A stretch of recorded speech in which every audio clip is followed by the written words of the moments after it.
नमस्कार साथियों, कैसे हैं आप सभी। उम्मीद है सभी अच्छे होंगे। मैं एक बार फिर हाजिर हूँ आपके सामने आपके अपने YouTube चैनल नॉलेज की स्टोन में। हमारी आर्टिकल की एक सीरीज चल रही है। तो आर्टिकल अभी तक मैंने 92 तक आर्टिकल करा दिए हैं। अब 93 से लेकर के आगे के आर्टिकल जो भी हैं, आज देखते हैं कितने हो पाएंगे।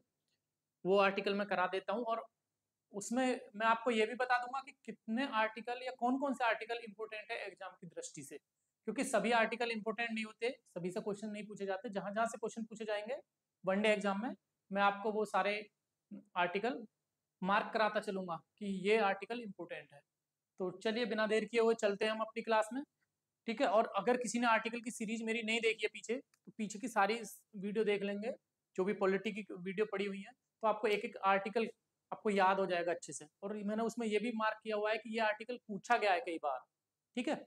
तो उसको विशेष तौर पर उसको ध्यान से देख लेना, ठीक है। अब 93 से आगे हम चलेंगे, क्योंकि मैंने अभी लोकसभा अध्यक्ष तक पढ़ा दिया था और लोकसभा अध्यक्ष ही चल रहा था, उसके कुछ पद वगैरह एक दो आर्टिकल उससे रिलेटेड हैं, फिर उसके उपाध्यक्ष के आएंगे, तो मैं उनको भी क्लियर कर देता हूँ। तो आर्टिकल 93 क्या कहता है? लोकसभा के अध्यक्ष और उपाध्यक्ष के चुनाव से संबंधित है ये 93। पूछा नहीं जाता 93, जो पूछा जाएगा मैं मार्क कर दूंगा, उसको स्टार मार्क कर दूंगा, आप समझ लेना। वनडे एग्जाम में, हाँ पीसीएस वगैरह में अगर पूछा जाए उसमें तो कुछ भी पूछ सकते हैं, ठीक है। लोकसभा अपने सदस्यों में से एक को अध्यक्ष, उन्हीं में से, ऐसा नहीं है कि उसका अलग से वोटिंग होती है कोई, नहीं, जो है लोकसभा जितने भी सदस्यों से मिलकर के बनती है, उन सदस्यों में से ही किसी एक को चुन लेती है कि ये हमारा अध्यक्ष है, और एक उपाध्यक्ष चुनेगी, ठीक है। अब उपाध्यक्ष का काम क्या रहता है? जब अध्यक्ष ना हो, जब लोकसभा अध्यक्ष ना हो, तो उसके एब्सेंस में उपाध्यक्ष काम करता है। और जब उपाध्यक्ष भी ना हो, तब क्या करता है? एक कमेटी बनी हुई होती है, फिर उसमें से वरिष्ठतम वो उसको बना दिया जाता है।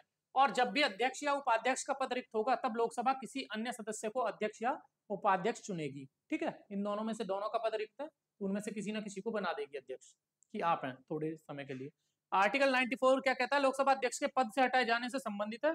लोकसभा के अध्यक्ष को सदन के सभी तत्कालीन सदस्यों के बहुमत से प्रस्ताव पारित द्वारा हटाया जा सकता है। इसको भी सदन का जो प्रस्ताव पारित करो, पूरा सदन अगर उसके अगेंस्ट में कर देगा, तो क्या होगा कि लोकसभा अध्यक्ष को भी हटा दिया जा सकता है और उपाध्यक्ष को भी। ध्यान रखना, लोकसभा अध्यक्ष का पद कैबिनेट मंत्री के बराबर होता है, ठीक है। अगर समकक्ष देखा जाए ना, तो कैबिनेट मंत्री के समकक्ष होता है लोकसभा अध्यक्ष का, ठीक है। 95, यदि अध्यक्ष या उपाध्यक्ष अनुपस्थित है, तो उपाध्यक्ष या कोई अन्य सदस्य लोकसभा के अध्यक्ष के रूप में कार्यभार संभाल सकता है। ये बात 95 में कही गई है। 94 में क्या कही गई थी? अभी हमने पढ़ा 94 यहाँ कहता है अध्यक्ष के पद से हटाए जाने से संबंधित है। 93 क्या कहता है? कि अध्यक्ष और उपाध्यक्ष का चुनाव, ठीक है। तो क्लियर कर लेना। हाँ, 96 क्या कहता है? यदि अध्यक्ष या उपाध्यक्ष के पद पर कोई अन्य व्यक्ति लोकसभा के अध्यक्ष के रूप में कार्यभार संभालता है, यदि अध्यक्ष या उपाध्यक्ष के पद पर कोई अन्य व्यक्ति लोकसभा के अध्यक्ष के रूप में कार्यभार संभालता है, तो उस व्यक्ति को वही वेतन और भत्ते मिलेंगे जो अध्यक्ष और उपाध्यक्ष को प्राप्त होते हैं, ठीक है। तो वही वेतन और भत्ते मिलेंगे जो उस व्यक्ति को प्राप्त है। अनुच्छेद 97 क्या कहता है? लोकसभा के अध्यक्ष और उपाध्यक्ष तथा राज्यसभा के अध्यक्ष और उपाध्यक्ष के वेतन और भत्ते से संबंधित वेतन और भत्ते संसद द्वारा निर्धारित किए जाएंगे, ठीक है। ये यहाँ आर्टिकल 97 क्या कहता है? लोकसभा के अध्यक्ष और उपाध्यक्ष जो भी हैं, उनके राज्यसभा के अध्यक्ष, ध्यान कर लेना एक चीज, यहाँ पर कंफ्यूज मत होना। कंफ्यूजन कहाँ क्रिएट होती है? 96 में और 97 में कंफ्यूजन क्रिएट होती है। यहाँ पर 96 कह रहा है अध्यक्ष या उपाध्यक्ष के पद पर कोई अन्य व्यक्ति लोकसभा के अध्यक्ष के रूप में कार्यभार संभालता है, तो उस व्यक्ति को वही वेतन मिलेंगे। सपोज दैट लोकसभा में हमारे कितने टोटल मेंबर हैं? तो लाइक हो सकता 545, ठीक है। अब 545 में से एक अध्यक्ष एक उपाध्यक्ष है, दोनों ही एब्सेंट है। उनकी एब्सेंसी में किसको अध्यक्ष का कार्यभार संभाला जाएगा? उन्हीं 543 जो बचे, उनमें से किसी एक को। लेकिन ध्यान रखना, उसको फैसिलिटी वही मिलेगी जो लोकसभा अध्यक्ष को मिलती थी। तो डाउट क्लियर हो गया होगा। अब यहाँ आते हैं 97 में। 97 क्या कहता है? लोकसभा के अध्यक्ष और उपाध्यक्ष तथा राज्यसभा के अध्यक्ष और उपाध्यक्ष। अब कहेंगे राज्यसभा का अध्यक्ष कौन होता है? राज्यसभा का अध्यक्ष ये पदेन अध्यक्ष है। कौन? उपराष्ट्रपति हमारे, वो पदेन। क्योंकि अगर कोई पद धारण कर लिया, उस पद को धारण करने के बाद अपने आप ही उनको दूसरा पद मिल जाए तो उसको बोलते हैं पदेन, क्योंकि जो भी कोई व्यक्ति उपराष्ट्रपति बनेगा वो तो डेफिनेट है कि वो राज्यसभा का अध्यक्ष बनेगा ही बनेगा। लेकिन ध्यान रखना, राज्यसभा के अध्यक्ष को हम राज्यसभा अध्यक्ष नहीं कहते, उसको क्या बोलते हैं हम? सभापति। ठीक है। उपाध्यक्ष के वेतन और भत्ते से संबंधित है। वेतन और भत्ते संसद द्वारा निर्धारित किए जाएंगे। जो संसद ने एक बार बना दिया वेतन, किसी का वेतन, उसका बीच कार्यकाल में उसके वेतन में कोई कटौती संसद नहीं कर सकती। एक्सेप्शन क्या है कि कोई बाह्य आक्रमण ना हुआ हो, जैसे अटैक हो गया, उस केस में कर सकती है संसद कानून बना करके, अदरवाइज बीच में कभी भी किसी का वेतन में कटौती नहीं की जा सकती। तो आपको यह आर्टिकल 97 ध्यान कर लेना है। अब आता है 98, संसद का सचिवालय। संसद का एक सेक्रेटरी है, वो क्या, उसका काम क्या होगा? जितने भी मंत्री हैं, जो कैबिनेट मंत्री हैं, अदर्स मंत्री हैं, वो सारे कहाँ उस सचिवालय से संबंधित होते हैं। उनके वहां पर स्टेनो वगैरह बैठे रहते हैं, वो उनके कार्यभार को देखते हैं, उनके डिपार्टमेंट को अलग अलग देखते हैं। तो ये क्या कहता है आर्टिकल 98? इसमें ज्यादा पढ़ने के लिए कुछ है नहीं, इसमें सेवा शर्तें हैं बस। जो भी उनके कार्यभार, जो उनके विभाग से संबंधित कर्मचारी काम करेंगे, उनके सेवा शर्तों से संबंधित ये 98 में बात कही गई है। 99 क्या कहता है? इंपोर्टेंट है 99, इसको स्टार मार्क कर लेना। ठीक है। 99 क्या कहता है? सदस्यों द्वारा शपथ या प्रतिज्ञान। शपथ प्रतिज्ञान मैंने 3 जगह बताई है। एक तो अनुसूची 3, अनुसूची 3 में किसकी शपथ है? ये जितने भी हमारे सदस्य होते हैं लोकसभा के या राज्यसभा के, इनके सबकी अनुसूची कहाँ है? अनुसूची 3 में। कैबिनेट मंत्री, इनकी भी शपथ कहाँ है? अनुसूची 3 में। लेकिन एक्सेप्शन राष्ट्रपति की राष्ट्रपति के साथ ही है और उपराष्ट्रपति की उपराष्ट्रपति के साथ है। अनुच्छेद 80 में अनुच्छेद 60 किसके लिए कहता है? राष्ट्रपति के लिए शपथ। ठीक है। तो यहां पर क्या है? संसद के सदस्य को अपना स्थान ग्रहण करने से पहले शपथ या प्रतिज्ञान लेना पड़ेगा। ध्यान रखना, 2 बार शपथ लेता है। 2 बार शपथ लेता है कौन? जितने भी हमारे मंत्री बनते हैं या जितने भी लोकसभा राज्यसभा के सदस्य होते हैं, वो 2 बार शपथ लेते हैं। एक तो जब नॉमिनेशन हम फॉर्म भरने जाते हैं ना, आप सीधे सीधे अपने एग्जाम्पल ले लो, आप अपने गांव का कोई चुनाव लड़ रहे हैं, आप प्रधानी का चुनाव लड़ने जाएंगे ना, तो एक शपथ पत्र देना पड़ता है, एफिडेविट। जब आप लड़ने के लिए जाएंगे तो एक तो शपथ होगी वो, एक दूसरा आप चुन लिए गए, जीत गए, तो दूसरी शपथ वहां का एसडीएम या तहसीलदार दूसरी बार वो शपथ दिलाता है। सेम ऐसे ही हमारा लोकसभा और राज्यसभा में भी यही होता है। अनुच्छेद 100 क्या कहता है? मतदान। मतदान किसके लिए होगा? सभापति या अध्यक्ष। अगर लोकसभा के बारे में बात करें तो अध्यक्ष वर्ड यूज करना है, राज्यसभा के बारे में बात करें तो सभापति वर्ड यूज करना है। मतों के बराबर होने पर निर्णायक मत देना पड़ेगा। किसको देना पड़ेगा? जैसे सपोज दैट लोकसभा बैठी हुई है, रनिंग में चल रही है, और कोई बिल आया और उस बिल पर बराबरी बराबरी की पोजीशन चल रही है कि इसमें भी इतनी 50 वोट हैं, इसमें भी 50 वोट। अब निर्णायक मत कैसे करें? निर्णय कैसे किया जाए किसी बात का? तो अगर लोकसभा में है तो लोकसभा अध्यक्ष अपना मत देगा, फिर उसमें वो उसका मत निर्णायक माना जाएगा। अगर राज्यसभा में है तो राज्यसभा का सभापति उसका निर्णायक मत देगा। तो ये आर्टिकल किसमें बात कही गई है? 100, बराबर के केस में। अदरवाइज बराबर के केस में नहीं, वैसे वोट डालने का अधिकार नहीं है किसको? ना लोकसभा अध्यक्ष को, ना सभापति को। 101 क्या कहता है? संसद सदस्यों के पद की रिक्ति। अगर संसद का सदस्य का कोई पद रिक्त हो जाए, सपोज दैट कोई हमारा सांसद, एमपी, एमएलए डेथ हो गया, एक्सपायर हो गया, कहीं छोड़ के चला गया, दिवालिया हो गया, कुछ भी हो गया, कोई भी एक्सेप्शन केस हो सकते हैं, तो उस केस में हम क्या करेंगे कि यदि कोई सदस्य किसी अन्य सदन का सदस्य बन जाता है तो वह पहले सदन का सदस्य नहीं रहता। एक व्यक्ति 2 बार सदन का सदस्य नहीं रह सकता। जैसे अभी हमारे सचिन तेंदुलकर जी हैं, वो क्या राज्यसभा के सदस्य हैं, नॉमिनेटेड है। अब वो सोचे कि मैं इलेक्शन लड़ करके आऊं लोकसभा का और वहां से जीत करके मैं लोकसभा में भी चला जाऊं, तो उन्हें राज्यसभा का पद छोड़ना पड़ेगा। ऐसे ही एक्सेप्शन एक केस में बताता हूं, हेमा मालिनी जी का। ठीक है, वो पहले लोकसभा की राज्यसभा की भी सांसद रही और फिर उसके बाद में हमारा मथुरा से भी सांसद रही। ठीक है, देख लेना। अनुच्छेद 102 क्या कहता है? योग्यता और अयोग्यता। यदि कोई व्यक्ति, योग्यता क्या योग्यता होनी चाहिए? भारत का नागरिक नहीं है या किसी अन्य देश का नागरिक है या पागल है या दिवालिया है, घोषित किया गया है, तो वह संसद का सदस्य बनने के लिए अयोग्य होगा। अब आती है भारत का नागरिक की बात। पहली बात तो अगर कोई व्यक्ति भारत का नागरिक नहीं है, वो यहाँ पर इलेक्शन लड़ ही नहीं सकता। उसको सबसे पहले तो आपको ये पता होना चाहिए उसे भारत की नागरिकता होनी चाहिए उसकी, ना कि पीआर। ओसीआई कार्ड होल्डर भी नहीं होगा, पीआई भी नहीं होगा, उसके पास भारत की नागरिकता होनी चाहिए। अब आप कल को कहने लगो कि सर अदनान सामी चुनाव लड़ रहा है, बेटा अदनान सामी ने यहाँ की नागरिकता हासिल कर ली है, वो भले ही पाकिस्तानी है। ऐसे ही एक वो है सिंगर, वो क्या नाम है, राहत फतेह अली खान, उन्होंने भारत की नागरिकता ले ली है, तो वो यहाँ का इलेक्शन लड़ सकती है। जैसे मदर टेरेसा थी, ठीक है, अगर वो यहाँ पर इलेक्शन लड़ती तो वो लड़ जाती, कोई दिक्कत नहीं, क्योंकि उनके पास सिटीजनशिप यहाँ की है। अभी सपोज दैट ये एक हमारे यहाँ पर पाकिस्तानी आई हुई है, तो उसके पास अभी भारत की नागरिकता नहीं है। अगर कल को वो भारत के सिटीजन हो जाए और उसको इलेक्शन लड़ना पड़े, तो उसको इलेक्शन के लिए मना नहीं कर सकते, क्योंकि वो भारत की नागरिक है। यहाँ भारत की नागरिक की बात कही गई है। ठीक है, तो क्लियर हो गया होगा। 103 क्या कहता है? अयोग्यता का निर्धारण। यानी अयोग्य, कोई व्यक्ति योग्य है या अयोग्य है, इसका निर्धारण कौन करेगा?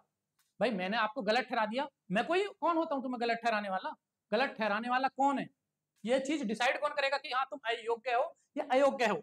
यदि किसी सदस्य की अयोग्यता के बारे में कोई प्रश्न उठता है तो उसको कौन सुनेगा? सिर्फ और सिर्फ हमारा प्रथम व्यक्ति, और प्रथम व्यक्ति देश का कौन होता है? हमारे प्रेसिडेंट, राष्ट्रपति। ठीक है, 103 से संबंधित है ये, ध्यान कर लेना। अब आते हैं 104, शपथ लेने से पहले या अयोग्य होने के बाद। ध्यान कर लेना, अगर आपने कोई एफिडेविट, एक चीज दे दी ना, एफिडेविट का मतलब होता है कि आप इसके खुद रेस्पॉन्सिबल हैं, तभी आप कहीं पर भी जाएंगे ना, आप एक सादा पत्र पर लिख करके आप किसी को कुछ दे दोगे, उसकी वैल्यू नहीं मानी जाएगी। अगर एफिडेविट पर लिख करके दे दिया, इट मीन्स कि आपने उसकी जिम्मेदारी आपने ली है, आपके संज्ञान में है, आपने शपथ ली है, तो आपके ऊपर लीगल एक्शन किया जा सकता है। हाँ, अगर एक कागज पर लिख करके मैंने के बोल दिया कि मैं शपथ ले रहा हूँ, तो वो मान्य, एक बार को चले या ना चले, लेकिन एफिडेविट पर लिखा हुआ है तो वो चलेगा ही चलेगा, ये डेफिनेट है। चाहे वो 10 रुपए का स्टाम्प हो, बराबर वैल्यू रखता है। 10 रुपए का स्टाम्प भी बराबर वैल्यू रखता है, एक एक्ट की तरह काम करता है। जैसे एक कानून बन जाता है ना, तो सेम उसी की तरह काम करता है वो भी। मतदान करने के लिए दंड, ऐसा ये इंपोर्टेंट है नहीं, इसमें केवल शपथ के लिए है। 104 कभी नहीं पूछा जाता, जो पूछा जाएगा वो पूछा जाएगा 109। ठीक है, अब हम आगे चलते हैं सीधे 109 पर। ये 105, 106 इससे क्वेश्चन कभी अभी तक पूछे नहीं गए किसी भी एग्जाम में। मैं आगे चलता हूँ 109 पर। 108 पहले ये देख लो, 108 देख लो। संयुक्त बैठक, जब कभी भी कोई भी सदन नहीं चल रहा हो तो उसकी संयुक्त बैठक बुलाने की आवश्यकता पड़ जाए तो उसको कौन बुलाएगा? बुलाएंगे तो हमारे राष्ट्रपति, लेकिन उसकी अध्यक्षता लोकसभा अध्यक्ष करेगा। ये क्वेश्चन कई बार पूछा गया है। जैसे अभी हमारा पाकिस्तान से थोड़ी सी लड़ाई हुई, छुटपुट लड़ाई हुई, 2-4 दिन के लिए लड़ाई हुई, तो उसमें क्या हुआ कि अगर कोई सा सदन नहीं चल रहा होता और हमें ज्यादा पैसे की आवश्यकता पड़ती या ज्यादा धन की आवश्यकता पड़ती या नीतियां बनाने की आवश्यकता पड़ती या कोई एक्ट बनाने की आवश्यकता पड़ती, तो राष्ट्रपति एक विशेष संयुक्त अधिवेशन बुला सकता था और उसकी दोनों लोकसभा और राज्यसभा बराबर में बैठते और उसकी अध्यक्षता कौन करता? हमारा लोकसभा अध्यक्ष करता, ओम बिरला जी करते। ठीक है, तो ये 108 कहता है इस बात को। 109 कई बार पूछा गया क्वेश्चन है, ये स्टार मार्क कर लेना।